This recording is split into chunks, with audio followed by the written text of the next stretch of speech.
The 2024/2025 UEFA Europa League was never supposed to be this dramatic. From the outset, all eyes had been on the Champions League.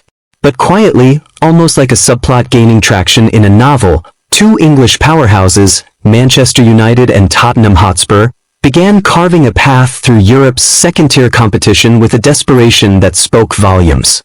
Neither had lifted European silverware in years, and both clubs were desperate to silence critics and reignite a new golden era.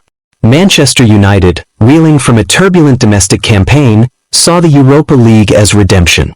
Erik ten Hag, under immense pressure, had reshuffled the squad after a rocky start. By February, they had started clicking.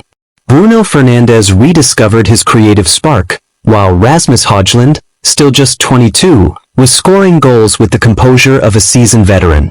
Behind them, the old guard, Raphael Varane and Casemiro, had become vocal leaders in the dressing room. Tottenham, on the other hand, were a revelation.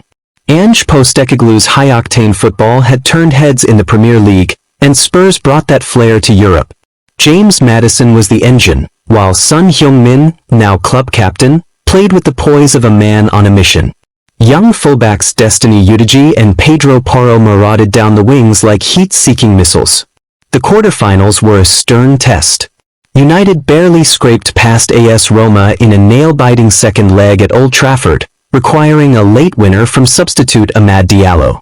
Tottenham, in contrast, put in a clinic against Real Sociedad, dismantling the Spaniards 5-1 on aggregate. But the true drama came in the semi-finals. Manchester United faced a spirited Olympique Marseille. The first leg in France ended 1-1, and the return leg saw United grind out a 2-1 win with Fernandes scoring a screamer and Onana saving a last-minute penalty that had the entire Stretford end holding its breath. Spurs clashed with Bayer Leverkusen, who were still riding high after their unbeaten Bundesliga campaign under Xabi Alonso. Tottenham lost 2-1 in Germany, but the return leg at the Tottenham Hotspur Stadium was one of the greatest European nights in the club's history. A 4-2 win, featuring a Maddison masterclass and a late Sun double, turned North London into a cauldron of euphoria. And so, by early May, the stage was set. San Mamés Stadium in Bilbao, Spain, was the venue chosen for the 2025 Europa League Final. The air was thick with history. A modern cathedral of Basque pride, the stadium was buzzing days before kickoff. Thousands of English fans had descended on the city, painting the old town in red and white.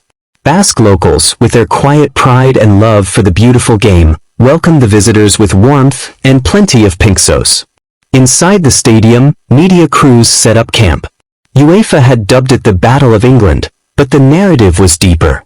For Manchester United, this was about restoring continental credibility. For Tottenham, it was the opportunity to end their long-standing European drought. Their last, and only, major continental trophy was the 1984 UEFA Cup. The weight of history pressed down on both squads. On the eve of the final, the managers faced the press. Ten Hag was calm and collected. "We've been through fire to get here. Tomorrow we fight like warriors. We respect Spurs, but we believe in ourselves." Postecoglou was characteristically bold. "Football's a game of moments. We've built something special. It's about grabbing that moment and never letting go." The lineups leaked early, and there were no surprises. Manchester United 11, 4-2-3-1. GK, Andre Onana. Def, Diogo Dalot, Raphael Varane, Lisandro Martinez, Luke Shaw. MID, Casemiro, Kobbie Mainoo. ATTMID, Antony, Bruno Fernandes, Marcus Rashford. ST, Rasmus Højlund. Tottenham Hotspur 11, 4-3-3.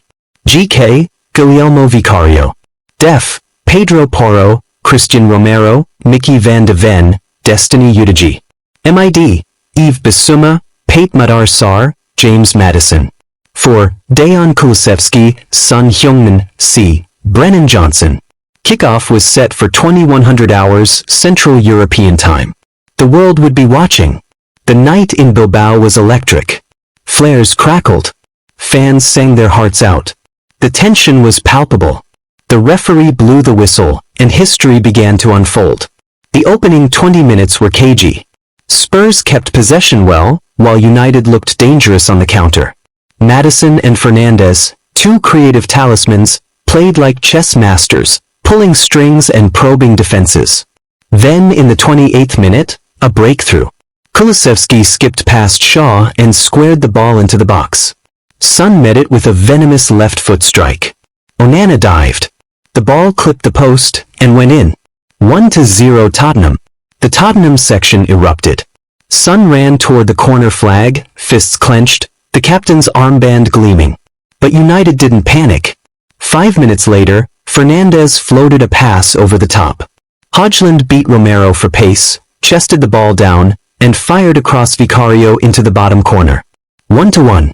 The stadium was rocking.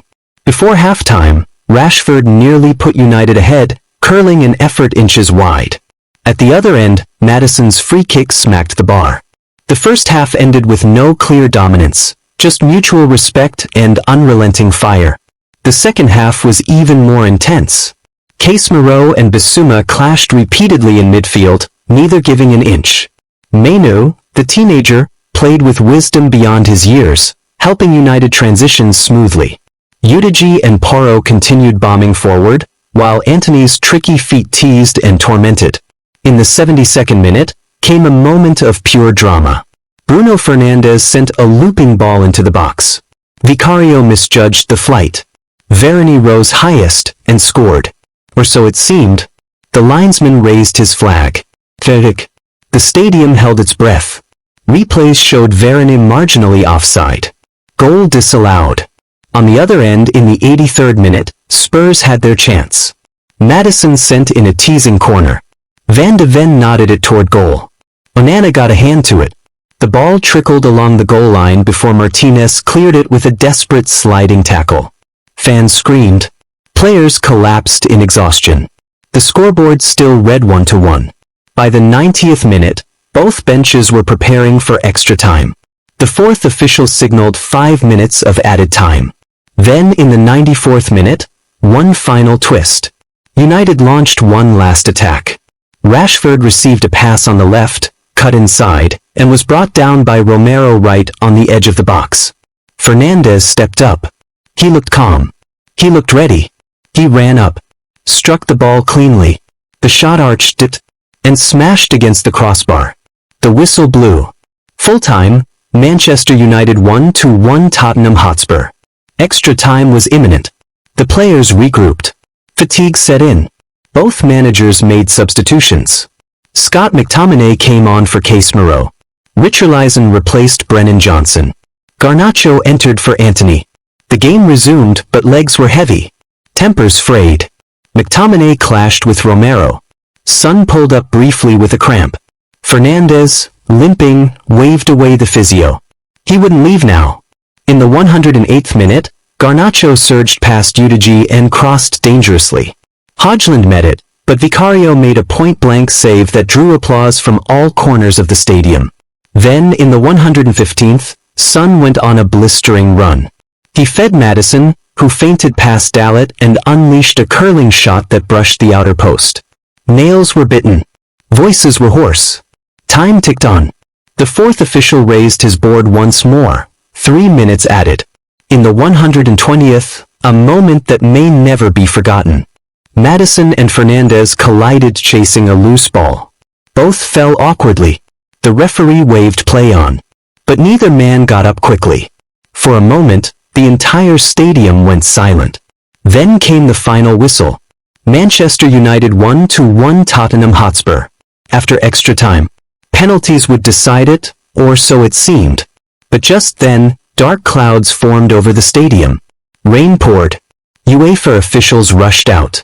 The referee consulted with the match director. A lightning storm approached rapidly from the north, endangering players and fans. The penalty shootout was postponed. Bilbao's night sky flashed with fury as the players huddled, unsure what to do. Fans remained glued to their seats. Commentators speculated. Social media exploded. Would the penalties resume in an hour? The next day? What if a decision couldn't be made in time? UEFA issued a statement. Due to adverse weather conditions and for the safety of all involved, The penalty shootout of the 2025 UEFA Europa League Final is temporarily suspended. A decision regarding resumption or postponement will be communicated shortly. And just like that, the final froze in time. The next morning, newspapers across Europe had the same photo on the front page. A rain-soaked sun and a kneeling Fernandes, both staring at the stormy sky. The final, for the first time in Europa League history, remained inconclusive, at least for one long night. Some called it destiny, others chaos. But everyone agreed, it was one of the greatest European finals never finished. Please subscribe, like and share for more interesting stories.